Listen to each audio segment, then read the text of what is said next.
Welcome to History's Hiccups, Part 62. Discover Spartacus, the legendary gladiator who defied Rome. Born into hardship in 111 BC, he was a soldier turned prisoner, forced into the brutal world of gladiatorial combat. In 73 BC, Spartacus sparked a revolt, breaking free from a Capua gladiator school.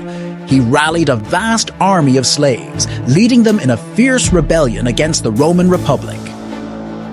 Spartacus brilliantly outmaneuvered Roman legions, striking fear into the heart of Rome and leading his followers towards freedom.